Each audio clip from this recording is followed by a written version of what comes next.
Hello viewers, આપ સૌને મારા જય શ્રી કૃષ્ણ.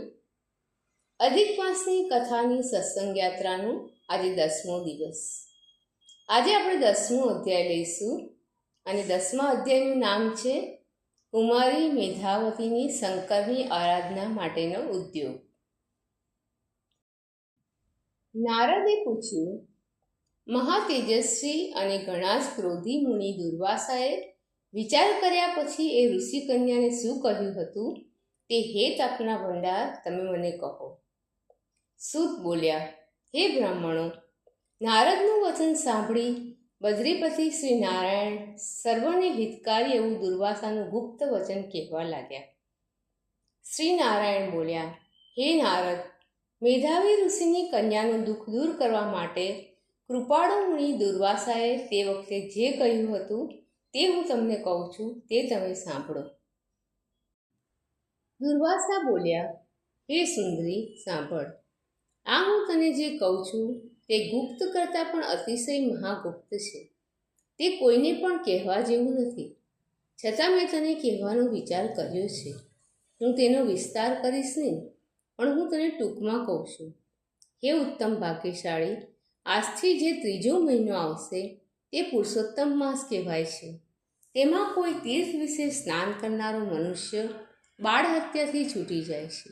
હે સુંદરી, કાર્તિક વગેરે મહિનાઓમાં એ પુરુષોત્તમ માસ જેવો બીજો કોઈ મહિનો નથી. બધા મહિના તથા પખવાડિયા અને બીજા જે કોઈ પર્વો છે તેઓ પુરુષોત્તમ માસના 16મા ભાગની પણ તુલના કરવાની યોગ્ય નથી. એટલું જ નહીં, પણ વેદમાં કહેલા જે સાધનો છે તેઓ બધાએ પુરુષોત્તમ માસના 16મા ભાગની પણ સરખામણી કરવાની યોગ્ય નથી. 12,000 વર્ષ સુધી ગંગા સ્નાન કરવાથી જે ફળ થાય છે અને સિંહ રાશિના બૃહસ્પતિ તથા ગોદાવરીમાં એક જ વાર સ્નાન કરવાથી જે ફળ પ્રાપ્ત થાય છે તે જ ફળ, હે સુંદરી, પુરુષોત્તમ માસમાં હર કોઈ સ્થળે માત્ર એક જ વાર ઉત્તમ પ્રકારે વિધિપૂર્વક સ્નાન કરવાથી પ્રાપ્ત થાય છે. હે બાળા, પુરુષોત્તમ નામનો એ મહિનો શ્રી કૃષ્ણનો ઘણો જ વહાલો છે. માટે તેનું સારી રીતે સેવન કરતા બધું ઈચ્છેલું પ્રાપ્ત થાય છે. માટે તું જલ્દી એ પુરુષોત્તમ માસનું સેવન કરજે. હું પોતે પણ હર્ષથી એ પુરુષોત્તમ માસને સેવું છું. એક વખત મેં ક્રોધથી અમરીશ રાજાને બાળી નાખવા અગ્નિની તીવ્ર શક્તિ વૃત્યા છોડી હતી. તે વખતે, હે બાળા, પોતાના એ ભક્તની રક્ષા કરવા માટે શ્રીહરિએ બળબડતું સુદર્શન ચક્ર મને જ બાળી નાખવા માટે મારા તરફ છોડ્યું હતું. પરંતુ તે વેળા પુરુષોત્તમ માસના વ્રતના પ્રભાવથી જ તે ચક્ર પાછું ફર્યું હતું. હે સુંદરી, એ ચક્ર 3 લોકને બાળીને ભસ્મ કરવા માટે સમર્થ છે. છતાં એ વખતે મને તે કંઈ પણ કરી ન શક્યું હતું. તેથી મને ઘણું આશ્ચર્ય થયું હતું અને પુરુષોત્તમ માસના વ્રતનો પ્રભાવ મને સમજાયો હતો. માટે હે ઉત્તમ ભાગ્યશાળી, તું શ્રીમાન પુરુષોત્તમ માસનું સેવન કર.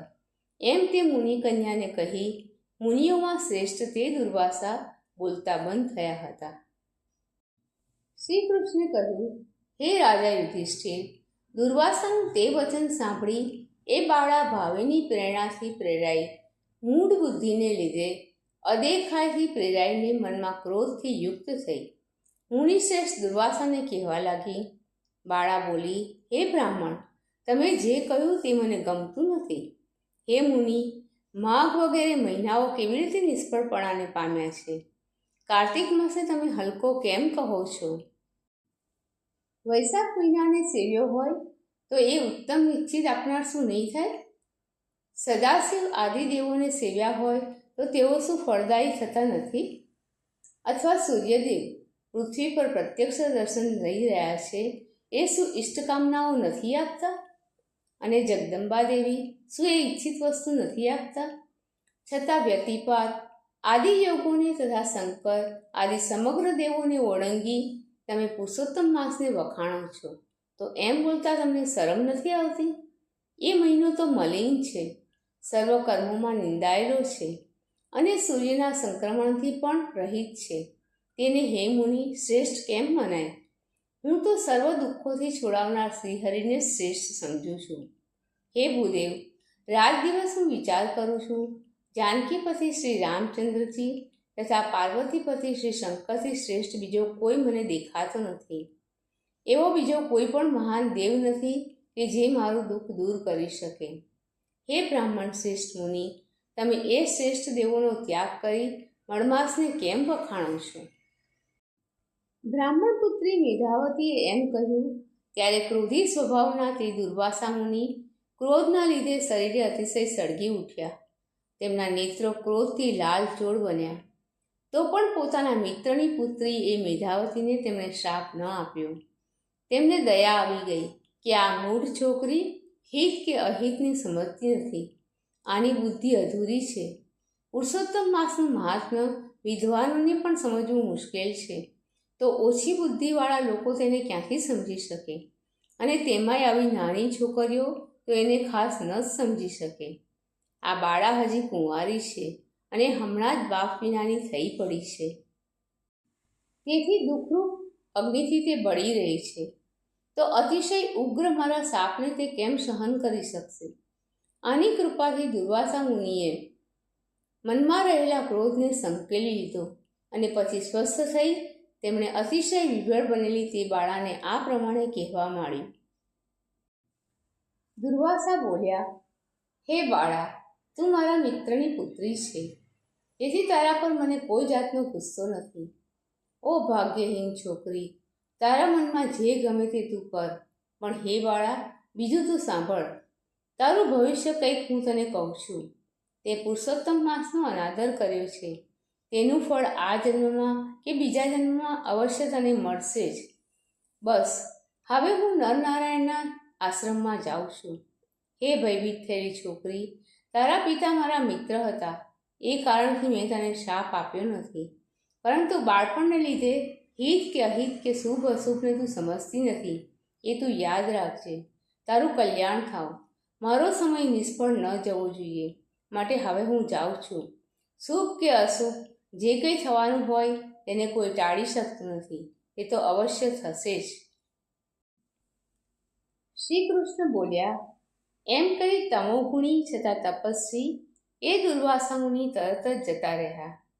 અને તે ક્ષણે એ મુનિકન્યા પુરુષોત્તમ માસનું અપમાન કરવાથી ઝાંખી પડી ગઈ. તેણે ઘણો લાંબો કાળ ખૂબ વિચાર કર્યા પછી નક્કી કર્યું કે હું તપશ્ચર્યા કરી દેવોના ઈશ્વર પાર્વતીપતિ શંકરનું આરાધન કરું, કેમ કે ભગવાન તત્કાળ ફળ આપનારા છે. હે રાજા યુધિષ્ઠિર, મનથી એવો નિશ્ચય કરી મેધાવીની એ પુત્રીએ પોતાના આશ્રમમાં રહી આકરું તપ કરવાની ઈચ્છા કરી.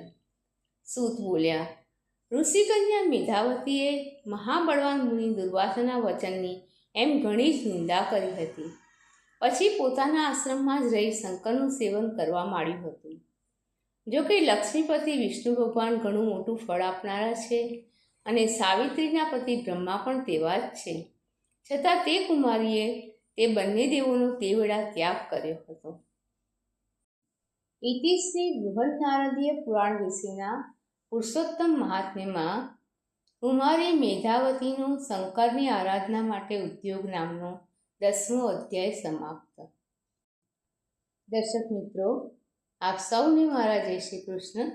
કાલે ફરીથી મળીએ અધિક માસની કથાની સત્સંગ યાત્રામાં એક નવા અધ્યાય સાથે.